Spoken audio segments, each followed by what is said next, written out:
फयाज चौहान के साथ एक बार फिर वही हुआ जो पहले हुआ था। वही बरतरफी थी जो 1 साल पहले हुई थी, वही लाइल्मी और उड़ती हुई हवाइयाँ थी जो 1 साल पहले हक्का बक्का फयाज चौहान साहब के चेहरे पर उड़ी थी।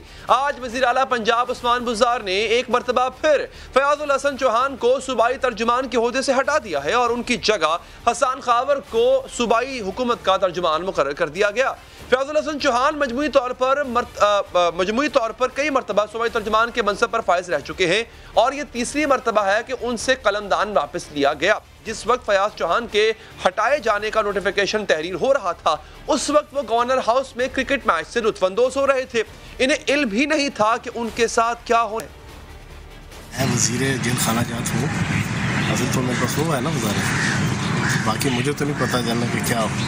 पिछली दफ़ा मैं तो क्रिकेट खेल रहा हूँ ना, यहाँ पे क्रिकेट के रिवाइवल के लिए जनाब हम लगे हुए हैं, पाकिस्तान का नाम रोशन करने के लिए। इस वक्त फयाजुल हसन चौहान सूबाई वज़ीर जेल खाना जात के ओहदे पर बरकरार हैं। इससे पहले गुज़िश्ता बरस भी जब इन्हें वजारत इत्तलात से हटाया गया था, तब भी वो लाइल्म थे। मुतनाज़े बयानात, जुमलेबाजी और लफ्ज़ी गोलाबारी या फिर मुखालिफिन के बखिए उधेड़ने वाले सूबाई वज़ीर उस वक्त हक्का बक्का रह गए थे जब सहाफ़ी ने उन्हें बताया कि वज़ीर आला ने उनसे वजारत इत्तलात का वापस ले लिया है।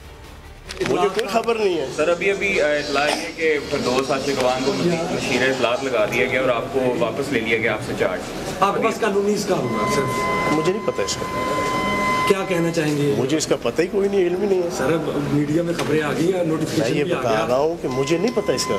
एक ही शख्स का एक ही ओहदे पर बार बार लगाए जाना और बार बार हटाए जाना खासी अजीब बात लगती है। और इससे भी अजीब बात यह है कि इन्हें बताया तक नहीं जाता, इन्हें एतमाद में लेने की जरूरत तक महसूस नहीं की जाती।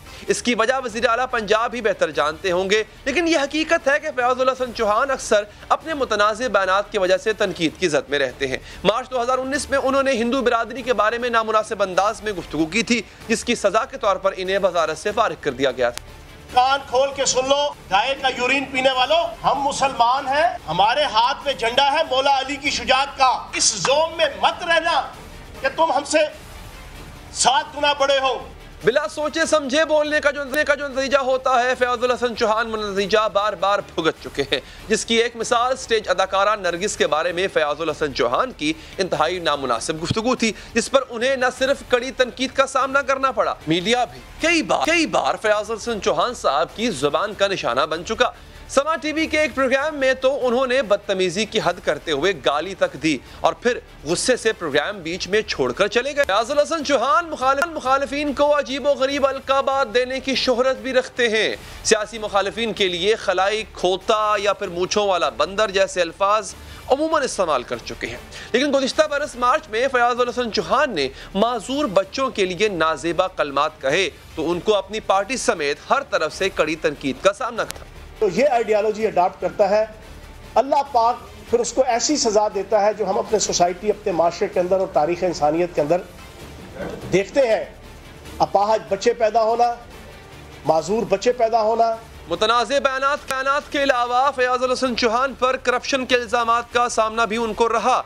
2015 में फयाजुल हसन चौहान पर बल्दियाती इलेक्शन की टिकटें फरोख्त करने का इल्ज़ाम लगाया गया था और इन्हें पार्टी ओहदे से बरतरफ कर दिया गया था, जिसके बाद उन्होंने कुरान पर हाथ रखकर इल्ज़ामात को गलत करार दिया। इसी वीडियो में उन्होंने आज के वज़ीर दाखिला शेख रशीद पर न सिर्फ करप्शन का इल्ज़ाम लगाया था, बल्कि इन्हें PTI को तबाह करने का जिम्मेदार दिया था। फैसल चौहान के मुतनाज़े बयानान की फहरिस्त बहुत तवील है नाज़रीन, और अक्सर ही वो कुछ ना कुछ ऐसा बोल जाते हैं जो तनाज़े की शक्ल इख्तियार कर जाता है।